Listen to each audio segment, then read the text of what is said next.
Hello friends, in this video I'd like to solve the following problem from the Romanian District Mathematical Olympiad, 12th grade, year 2000, problem number 1. We define for real numbers x and y the following operation: x star y equals, by definition, x plus y plus xy. We have three things to do. First, we wish to show that the set of real numbers without number -1 with this operation star is a group which is isomorphic to the group of real numbers with multiplication, without zero, of course. B. We wish to find all finite semigroups H with this operation asterisk, where H is a subset of real numbers. And we wish to see which of them are actually not only semigroups but also groups. In part C, we wish to prove that if K is a subset of real numbers, if it is bounded, and K is a semigroup, then K is a subset of the interval -2, 0. So here are my hints for this problem. For part A, consider this function f, which takes real numbers and maps them to x minus 1. Show that this is a bijection, and moreover show that x star y can be written as f of f inverse of x, f inverse of y, i.e. f transfers the structure of R with multiplication to R with this star operation. This automatically proves that R -1 without -1 with star operation forms a group immediately. And then consider parts B and C using part A. Namely, instead of showing that, for example, finding semigroups of H with star, we can find finite semigroups of just normal R with multiplication, and to transfer it back via this bijection f. So to do part B, consider for which values of x is this set finite. And for part C, note that our function bijection f maps -1, 1 onto the interval -2, 0, and consider for x from -infinity -1 and 1 infinity, consider this set and show that it is probably not bounded. So give this problem a try and I will see you in just a minute.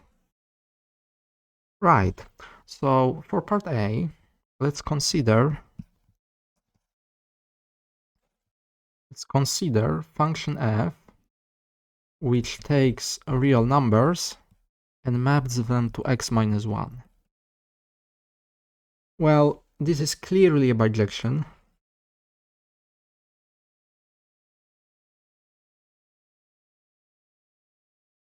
And moreover, what's the inverse? It's pretty easy to see that the inverse takes elements y and maps them to y plus 1. Pretty easy to see that this is exactly the case. Alright, and now let's notice the following. Notice that we have the following. X star y, which is x plus y plus xy, it can be written in the following way. It's x plus 1 times y plus 1 minus 1. How do I know it? Well, x times y is xy, x times 1 is x, y plus 1, so we have to subtract 1. But what is x plus 1?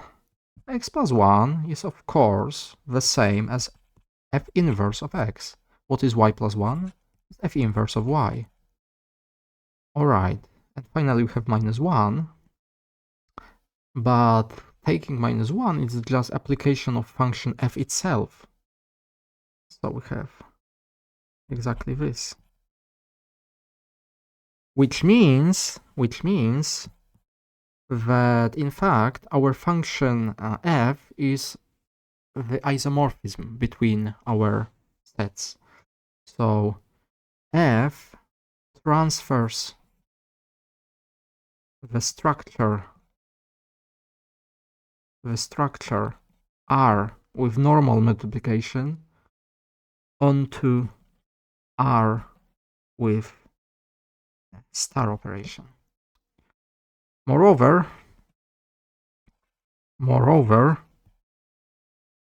since, let's take a look. What is f of 0? F of 0 is minus 1. Since f of 0 is minus 1, we have that f maps real numbers without 0 to real numbers without minus 1. And it's the isomorphism of groups. So this is an isomorphism.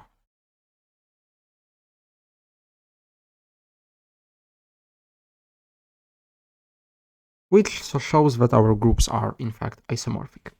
Now, for parts B and C. Start with part B. First, we will consider finite. First, we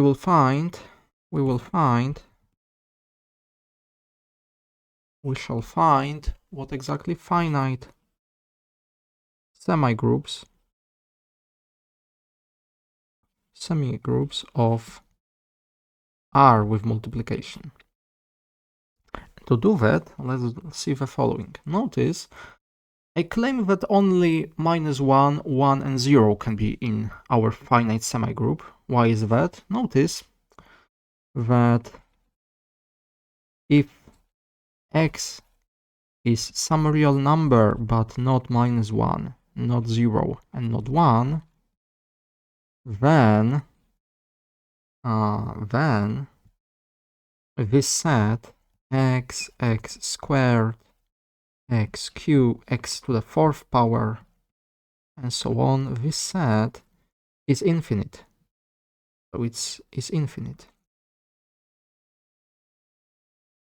How do I know it? Well, I know it because of, let's take a look. Maybe let's explain it like that.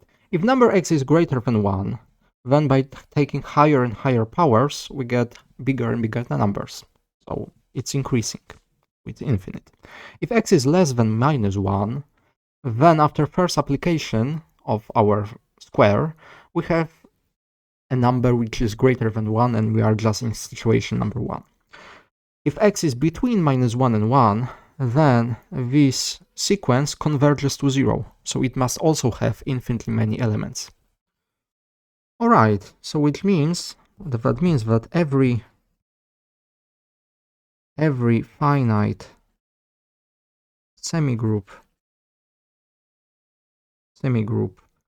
let's call it H prime with multiplication, normal multiplication, must only have, or may only have, better word, may only have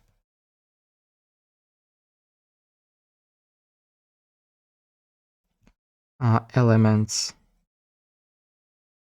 minus 1, 0, and 1. So there are not so many possibilities to consider. So let's consider them one by one. Well, set which consists only of 0 is a finite semigroup, because 0 times 0 is 0. It's good.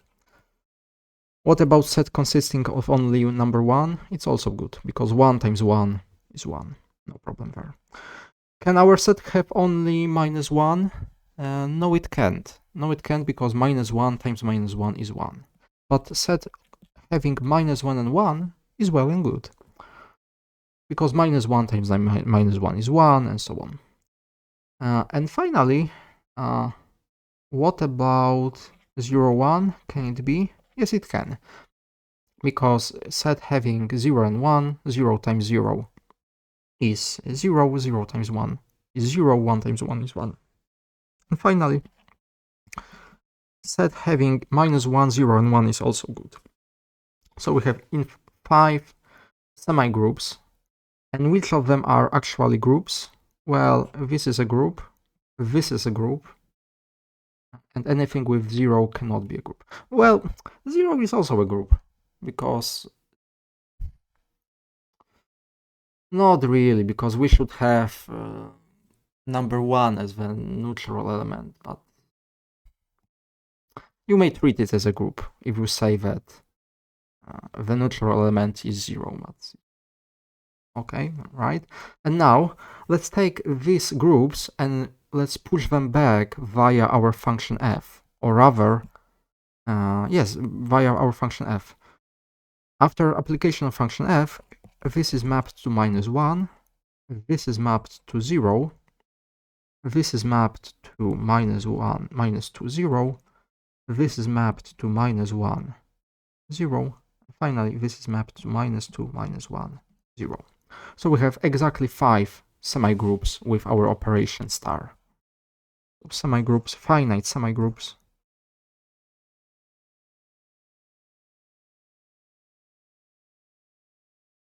In R with operation star, we are -1, 0, -2, 0, -1, 0, -2, -1, 0. Which of them are groups?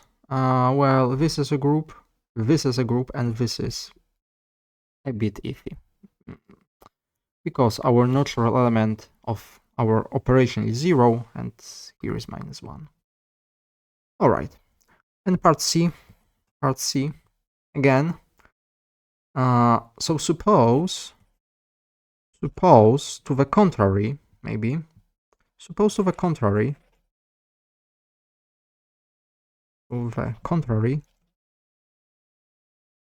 that we have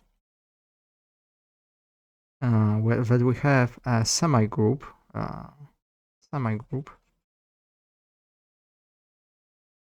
bounded semigroup,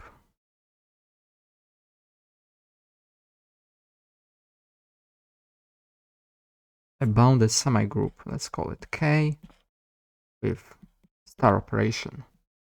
And let's suppose that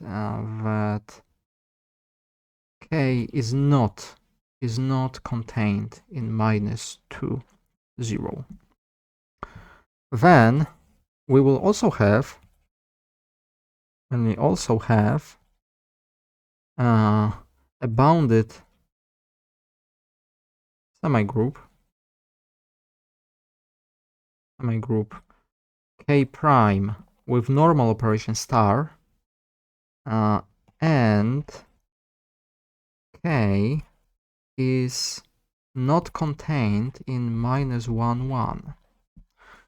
Once again, why is that? Because we have an isomorphism from this set to this set. This isomorphism is F inverse, so it adds 1 to each element. Alright, but notice that we have a problem. Immediately a problem. Because if x, for example, is not in the interval -1, 1, then x squared is for sure greater than 1, and this set x squared, x to the 4th power, and so on, we are applying our operation many times, and this set is infinite, is not bounded. And it is a subset of K prime. Yes, it's a subset of K prime. And we have a contradiction.